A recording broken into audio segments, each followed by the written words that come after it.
अस्सलाम वालेकुम गाइस, मैं हूं रिजवान और आप देख रहे हैं मेरा YouTube channel journal electronics HVAC। Guys, video की एक सीरीज हमने शुरू की हुई है फॉर न्यू एसी टेक्नीशियन जो इस फील्ड में नए हैं और जो एसीज रेफ्रिजरेटर वगैरह का काम सीखना चाहते हैं उनके लिए हमने एक सीरीज शुरू की हुई है। तो ये उस सीरीज की वीडियो नंबर 7 है। इस वीडियो में हम लोग आप लोग को मुख्तलिफ थर्मोस्टेट के कनेक्शन बताएंगे। जैसे कि आपको नजर आ रहा है जो मार्केट में मिल रहे हैं थर्मोस्टेट VC1, इसके अलावा थर्मोस्टेट VT9, इसके अलावा डॉलेंस का थर्मोस्टेट, ओरिएंट का थर्मोस्टेट, इसके अलावा हमारे पास वाटर कूलर का थर्मोस्टेट पड़ा हुआ है। इसके अलावा ये भी वाटर कूलर का थर्मोस्टेट है। इसके अलावा कार एसी का थर्मोस्टेट है। इसके अलावा इन्वर्टर रेफ्रिजरेटर का थर्मोस्टेट है। तो उन सब की मुकम्मल डिटेल आप लोग को देंगे, लेकिन उससे पहले गाइस जो हमारे साथ नए हैं उनसे रिक्वेस्ट है कि चैनल को सब्सक्राइब कर लें और बेल आइकन को प्रेस करके ऑल जरूर प्रेस कर लें ताकि नेक्स्ट आने वाली वीडियो का नोटिफिकेशन आप लोग को मिल जाए। गाइस, मार्केट से ये थर्मोस्टेट VC1 के नाम से मिल रहा है जो कि हम डायरेक्ट कूल्ड रेफ्रिजरेटर किसी में भी यूज कर सकते हैं। ये काम करता है। इसके कनेक्शन किस तरह है? इसके कनेक्शन जो है वो बिल्कुल सिंपल हैं। VC1 में जस्ट आपको दो ही पॉइंट मिलेंगे, ये आपको नजर आ रहे हैं, दो ही पॉइंट हैं। तो इन दोनों पॉइंटों में एक में हमने पावर जो है इन करनी होती है और एक में आउट करनी होती है। यानी ये दो पॉइंट हैं, इनके अंदर से सीरियस होके हमारा कनेक्शन जो है वो कंप्रेसर तक गया होता है, ताकि जैसे ही एक टेम्परेचर पूरा होने पे इसके अंदर जो स्विच है वो कट ऑफ हो तो हमारा कंप्रेसर ऑफ हो जाए। तो इसके दो ही कनेक्शन है, सिंपल कनेक्शन है। इसके अलावा VT9 जो है उसके 3 पॉइंट होते हैं।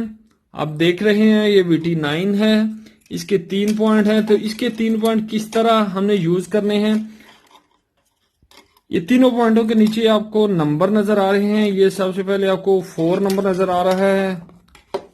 मैं आपको दिखाने की कोशिश करता हूँ जी, ये 4 नंबर नजर आ रहा है। तो 4 नंबर पे आपने जो मेन सप्लाई की वायर आपके पास आएगी, जो पावर प्लग से डायरेक्टली पावर आती है, वो आके 4 नंबर पे लगेगी। और 6 नंबर से पावर जो है वो निकल के कंप्रेसर की तरफ जाएगी। यानी कंप्रेसर को कंट्रोल करने के लिए जो पॉइंट है वो 6 नंबर है। कंप्रेसर की वायर जो है वो आपने 6 नंबर पे अटैच करनी है। इसके अलावा 3 नंबर पे जो है वो हमने हीटर की वायर लगानी है। यानी जिस रेफ्रिजरेटर के नीचे वाली प्लेट के पीछे डिफ्रॉस्ट हीटर लगा होता है, ये उन रेफ्रिजरेटर में थर्मोस्टेट यूज किया जाता है। तो 3 नंबर जो है वो हमने हीटर के लिए यूज करनी है, हीटर का पॉइंट है। और गाइज कुछ के माइंड में होगा कि अगर हमारे पास 3 नंबर 3 पिन वाला थर्मोस्टेट अवेलेबल नहीं है, बाज़-औक़ात नहीं मिलता, हमें 2 पिन वाला मिल जाता है, तो क्या हम उसे यूज कर सकते हैं? तो जी बिल्कुल हम उसे यूज कर सकते हैं, क्योंकि हमने कंप्रेसर को ही ऑन ऑफ करवाना होता है। लेकिन बेहतर यही होता है कि 3 पिन वाला लगा है तो 3 पिन वाला ही लगाएं और 2 पिन वाला लगा है तो 2 पिन वाला ही लगाएं। लेकिन इमरजेंसी की सूरत में आप लोग बिल्कुल लगा सकते हैं। फिर आपने हीटर की वायर को कैंसिल कर देना है, उसको छोड़ देना है, और आपके पास 2 वायरें रह जाएंगी, एक मेन सप्लाई की और एक कंप्रेसर के लिए। तो वो आप दोनों पॉइंट में किसी पे भी लगा के इन और आउट कर सकते हैं। वैसे जो कंपनी रेकमेंड करती है वो 4 और 6 नंबर करती है, तो 2 पिन वाले में कोई इशू नहीं है, किसी भी साइड में आप लगा सकते हैं। इसके अलावा गाइज इसी तरह डॉलेंस का थर्मोस्टेट आ जाता है, जो कि डॉलेंस कंपनी यूज कर रही है। ये डॉलेंस कंपनी का ओरिजिनल थर्मोस्टेट है।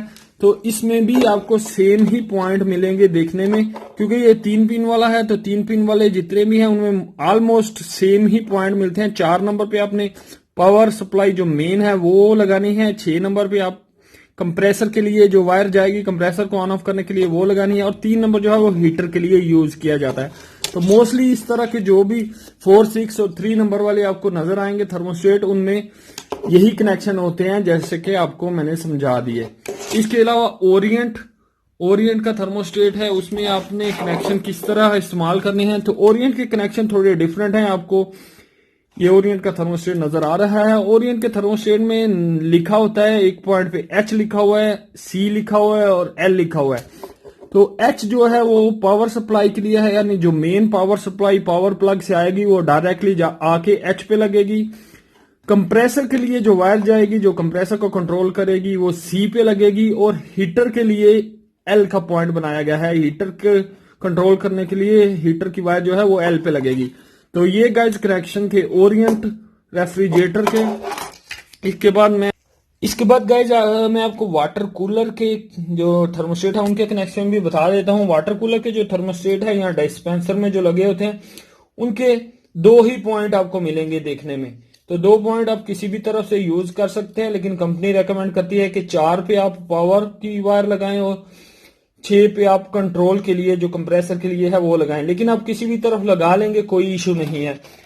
इसके अलावा ये भी वाटर कूलर के लिए है। तो वाटर कूलर के जितने भी आपको नजर आएंगे उनमें दो ही पॉइंट आपको नजर आएंगे। इसमें भी आप देख सकते हैं दो ही पॉइंट हैं। इसके अलावा आपको कार एसी का थर्मोस्टेट दिखा देता हूं। ये कार एसी के लिए थर्मोस्टेट यूज किया गया है। तो इसके भी दो ही पॉइंट होते हैं, तो किसी साइड से भी आप यूज कर सकते हैं। इसके अलावा हमारे पास इन्वर्टर रेफ्रिजरेटर जो कि डॉलेंस का थर्मोस्टेट पड़ा हुआ है, उसके भी कनेक्शन मैं आपको बता देता हूं। तो इन्वर्टर के लिए डॉलेंस ने जो थर्मोस्टेट बनाया है वो ये वाला है। उसमें भी 3 ही पॉइंट होते हैं, तो सेम ही नंबर लगे हुए हैं जो कि 3 पॉइंट वालों में मोस्टली आ रहे हैं।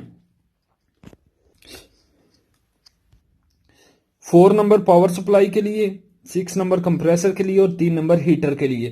तो सिंपल से कनेक्शन है। काफी सारे थर्मोस्टेट के कनेक्शन मैंने आप लोग को बता दिए। गाइस वीडियो अच्छी लगे तो लाइक जरूर किया करें और दूसरों के साथ शेयर जरूर किया करें। Thank you guys, Allah Hafiz.